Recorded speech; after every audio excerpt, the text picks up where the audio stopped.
नमस्कार साथियों, एक बार फिर से सारथी पाठशाला में आप सबका स्वागत करते हुए हम उपस्थित हैं। सीटेट परीक्षा 2026 के संदर्भ में संस्कृत विषय के अंतर्गत एक महत्वपूर्ण गद्यांश लेकर। आज के गद्यांश का सर्वप्रथम हम लोग भावार्थ समझते हैं, तत्पश्चात उस पर आधारित जो भी प्रश्न होंगे उन प्रश्नों को हम लोग हल करेंगे। निर्देश दिया जा रहा है प्रश्न संख्या 1 से लेकर 8 तक। अधोलिखितं गद्यांशं पठित्वा तदाधारित प्रश्नानां विकल्पात्मक उत्तरेषु उचिततमम् उत्तरं चिनुत।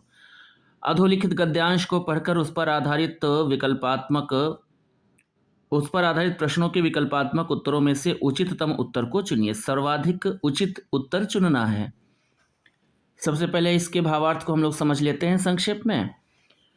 नर्मदा तीरे एकः वृक्षः आसीत्। नर्मदा के समीप एक वृक्ष था। तत्र स्वपरिश्रमेण निर्मितेषु नीडेषु खगाः सुखेन वसन्ति। और वहाँ पर स्वपरिश्रमेण अपने परिश्रम से निर्मित नीडेषु घोंसलों में खगाः सुखेन वसन्ति पक्षी सुखपूर्वक रहते थे। तत्र वृक्षतले कश्चित् वानरः अपि वसति स्म। और वहाँ पर उसी वृक्ष के नीचे एक वानर भी रहता था। एकदा महती वृष्टि अभवत। एक बार की बात है कि बहुत वर्षा हुई, और जब वर्षा हुई तो सह वानरः वृष्टिजलेन अतीव आर्द्रः कंपितः च अभवत।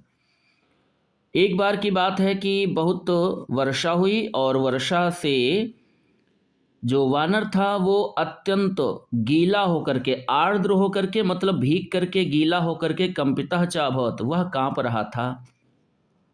खगाः शीतेन कंपमानं वानरम अवदन्।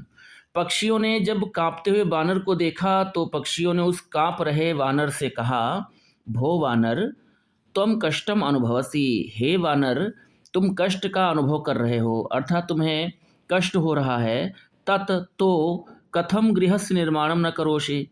तो तुम अपने लिए घर का निर्माण क्यों नहीं करते हो? हम लोगों की तरह तुम भी अपना घर बना लिया करो, तो इस तरह वर्षा में भीगना ना पड़े। यदा सह वानरः एतत् अशृणोत। जैसे ही पक्षियों की इन बातों को वानर ने सुना, तदा सह अचिंतयत, तब उसने विचार किया, सोचा, अहो ओह एते क्षुद्राः खगाः माम निंदन्ति। ये तुच्छ पक्षी मेरी निंदा कर रहे हैं। सह वानरः खगानां नीडानि वृक्षात् अधः अपातयत। और ऐसा विचार करके कि ये तुच्छ प्राणी, तुच्छ पक्षी मेरी निंदा कर रहे हैं, मैं इनको इसका प्रत्युत्तर दूंगा, जवाब दूंगा, सबक सिखाऊंगा, और ऐसा सब कुछ सोच करके उस वानर ने क्या किया, खगानां नीडानि वृक्षात् अधः अपातयत। उस वानर ने पक्षियों के जो घोंसले थे उनको वृक्ष से नीचे गिरा दिया। और जब घोंसलों को नीचे गिराया तो खगानां नीडैः सह तेषां अंडानि अपि नष्टानि। पक्षियों के घोंसलों के साथ उनके अंडे भी नष्ट हो गए। सत्यम एव उक्तम। किसी ने सत्य ही कहा है। उपदेशो ही मूर्खाणां प्रकोपाय न शांतये। मूर्ख को जो उपदेश दिया जाता है वह उसको शांत नहीं करता है, अपितु उसके प्रकोप को, क्रोध को बढ़ाता है। अर्थात मूर्ख को कभी उपदेश नहीं देना चाहिए, क्योंकि मूर्खों के लिए किया गया उपदेश शांत के लिए नहीं अपितु उनके क्रोध के लिए हो जाता है। इसलिए मूर्खों को उपदेश नहीं करना चाहिए। पहला प्रश्न आपके सामने आपकी स्क्रीन पर आ रहा है। खगाः कुत्र अवसन्। पक्षी कहाँ रहते थे? तो पक्षी कहाँ रहते थे? नीडेषु, अपने घोंसलों में रहते थे। सही उत्तर डी है। अगला प्रश्न, वानरः कुत्र वसति स्म। बंदर कहाँ रहता था? जीर्ण गृहेषु, किसी टूटे घर में, सघन पत्रेषु, घने पत्तों में, मंदिरेषु, मंदिर में, या फिर वृक्ष तले। तो इस प्रश्न का सही उत्तर है वृक्ष तले। उसी वृक्ष के नीचे, जिस वृक्ष पर पक्षी घोंसलों में रहते थे, उसी वृक्ष के नीचे वानर रहता था। ए विकल्प सही उत्तर है। अगला महत्वपूर्ण प्रश्न, एकदा किम अभवत। एक बार क्या हुआ? महती वृष्टि संजाता, वृक्षस्य शाखा त्रुटिताः, भूकंप समागच्छत, या फिर तीव्र वायु वेगात वृक्षः पतितः। तो एक बार क्या हुआ था, इस गद्यांश के अनुसार ही हमें उत्तर देना है। सही उत्तर हमें मिल चुका है। ए विकल्प सही है। एकदा किमभवत्, तो एकदा महती वृष्टि संजाता। ए विकल्प सही उत्तर है। अगला प्रश्न, चौथा प्रश्न, कीदृशम वानरम खगाः अवदन्, किस प्रकार से के वानर को पक्षियों ने बोला। किस प्रकार के वानर से पक्षियों ने कहा। जलम पिबंतम, जल पीते हुए वानर से कहा। फलानि खादंतम, फल खाते हुए वानर से कहा।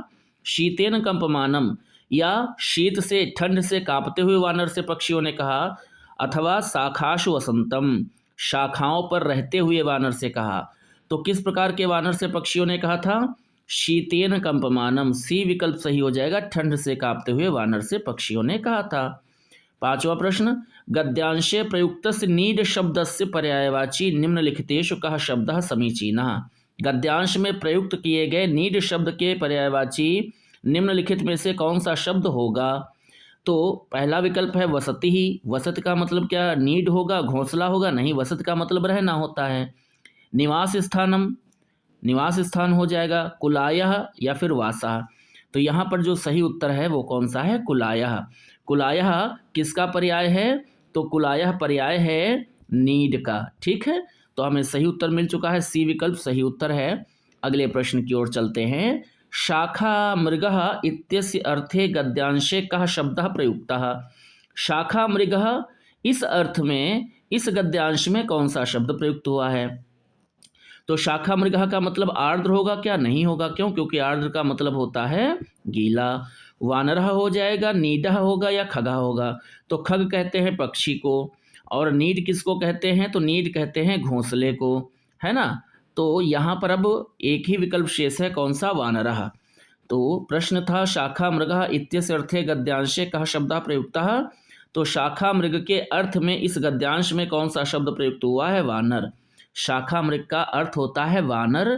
तो हमारा सही उत्तर मिल चुका है। और इस सही उत्तर के साथ ही हम बढ़ चलते हैं अगले प्रश्न की ओर।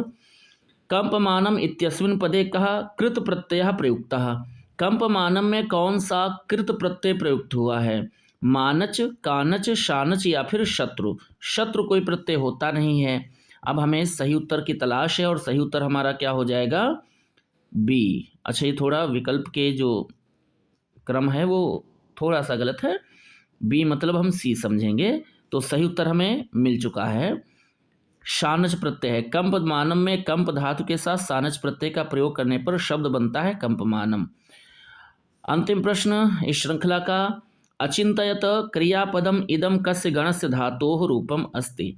जो अचिंतयत क्रियापद है ये किस गण की धातु का रूप है। तो देखिए, हमें पता है कि संस्कृत भाषा में लगभग 2000 धातुएं हैं, और इन 2000 धातुओं को 10 गणों में बांटा गया है। गण कितने हैं, 10। ठीक है, सबसे बड़ा हमारा भुआदि गण होता है, जिसमें हमको धातुएं कितनी मिलती हैं, 1035। 1035 धातुएं किसमें हैं, भुआदि गण में है।